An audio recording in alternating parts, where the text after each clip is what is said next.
It was a good but anyway, check it out, man. So every once a blue moon, every once in a while, I go back and listen to SpaceGhostPurpp's discography.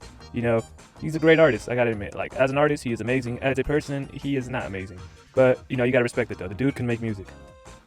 SpaceGhostPurpp, he's basically known to be this crazy hip-hop, rap, underground rap pioneer or whatever. Like, basically, any of the trends that are going on now, current day, he's already done them. He's, like I said, he's a pioneer. He's done everything before everybody. And, some of it might be exaggerated, but for the most part, it is true. Some examples like the dark aesthetic, his old production sounds a lot like the trap we were hearing in like 2017, around there. Like, he's been doing this for quite a while. It's absolutely insane, like, how ahead of the curve he was. Like, this dude literally, he bleeds hip-hop. He bleeds underground hip-hop. Like, you could tell he's done his homework from back in the day. Dude is, like, insanely inspired by, like, old Houston rap, Memphis rap, like, real old-school underground rap. Like, those guys were ahead of their time. Basically, SpaceGhostPurpp got it all together, mixed it into a bowl, and, like, created this super insane, like, rap subgenre. And, of course, a ton of people have given him his credit. And we're just gonna go through some small examples of stuff that basically, he was on before anybody else nowadays. SpaceGhostPurpp basically invented V-Loan. Yep. That super crazy V-Loan brand. It used to be huge a few years ago. Basically, V-Loan was huge around like 2016, 2017, around that hypebeast era, clout goggles, Supreme box logos, all that. V-Loan, they were one of the top players in the hypebeast game. Basically, the whole thing with V-Loan is that they turned the A in the word alone upside down. They made it V-Loan. This was the coolest thing, especially if you were in middle school or high school. Like, this was absolutely amazing. This super cool, edgy streetwear brand.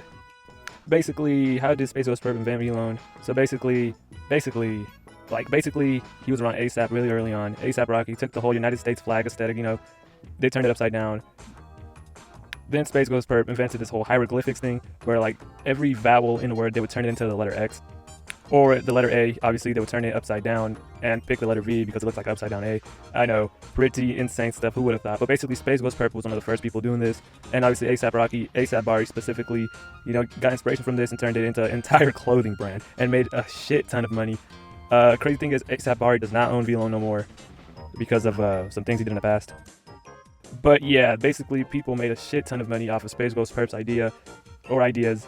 ASAP Rocky, took the whole gritty rap aesthetic from SpaceGhostPurpp, the dressing all black stuff. And ASAP Bari basically turned SpaceGhostPurpp's hieroglyphic thing into an entire clothing brand and made a shit ton of money, like I said. And of course, SpaceGhostPurpp is just this broke, bummy dude in Florida that didn't get a single cent off of this, obviously because he was beefing with them at the time. But let's be real, beef or no beef, they wouldn't have gave SpaceGhostPurpp a single cent. Let's be real, if SpaceGhostPurpp was still cool with them to this day, he kind of just would have been that guy that'd probably just be hanging around them or whatever. Obviously, none of the profits would have gone to him anyways for inventing this swag. You can't profit from swag, I guess. So then SpaceGhostPurpp, he was trying to capitalize off the whole V-Loan thing. He kind of like previewed his own brand called Angry America, which honestly looked pretty dope, basically dissing V-Loan, but he never really did nothing with it. I feel like it would have been like, I don't know, I feel like it would have done alright if he actually went through with it. Looks pretty cool, here's the logo.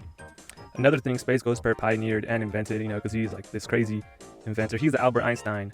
He is the Thomas Edison Jefferson of the rap game. He invented recording music with Apple earphones, something that Netspend does. SpaceGhostPurpp recorded an entire mixtape using only Apple earphones and a MacBook inside of his car. The mixtape, album, project, whatever it's called, Dark Angel, you can stream it on SoundCloud. It's pretty good for being only recorded with Apple earphones. This is something what artists nowadays do, especially the younger demographic of people. They'll record using only Apple earphones, and you could make some magic using only Apple earphones and BandLab. Well, guess what? SpaceGhostPurpp did this years ago. Another cool thing I would like to note about SpaceGhostPurpp, he is a self-produced rapper. He produces his own beats. He would produce his own beats and obviously rap over them. Who else does that? Of course, the GOAT, Kanye West. Yes, I repeat, Kanye West is the GOAT of rap. And Pierre Bourne as well. Pierre Bourne is not the GOAT of rap. I kind of think Pierre Bourne nowadays kind of sucks. Sorry. But yeah, SpaceGhostPurpp has been producing and rapping for a long time as well.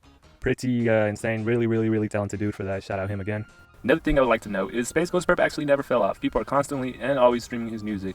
This literally means he makes timeless music. He's been rapping since like 2010 or something, and people are still streaming his old stuff. Literally a timeless artist. No glaze. No glazed donuts. No Krispy Kreme. No cap. Another thing he was really ahead of the curve on was the whole funk genre. SpaceGhostPurpp, of course, inspired by Memphis funk, that old Memphis 90s rap, that gritty, that scary-ass rap that people used to do back in the day. That rap genre that people in the 90s laughed at and thought was a joke. They thought it sounded ridiculous. SpaceGhostPurpp later on, he took inspiration for it and kind of made it into his own sound. Years later, probably like a year and a half ago now, TikTok hopped on the whole funk rap wave and invented a new subgenre, maybe microgenre, named drift funk. Of course, I swear to God, this is directly inspired from SpaceGhostPurpp. Like, if it wasn't for SpaceGhostPurpp hopping on the whole funk 90s wave, we wouldn't have gotten drift funk in 2022, I think it was. Like, I'm pretty sure this is 100% inspired by SpaceGhostPurpp's like rendition of 90s Memphis funk rap. Like, it has to be 100%. Like, the internet, if you think about it, the internet community is a small world. Like, everybody pretty much spends their time on YouTube, Instagram, whatever. Like, it is a small world if you think about it. Another thing, call me crazy, call me whatever. I'm pretty sure Cardi's 2024 music album, the snippets and all that stuff, it's like I said, it's that gritty, it's that creepy hip-hop production sound. I'm pretty sure it is inspired by SpaceGhostPurpp. As you guys can hear in this snippet, this is actually a pretty good Cardi song. I'm pretty sure SpaceGhostPurpp is gonna flip the hell out. He might just sue. I highly doubt he'll sue, but I hope Playboy Cardi actually drops this song. This shit's hard. Listen.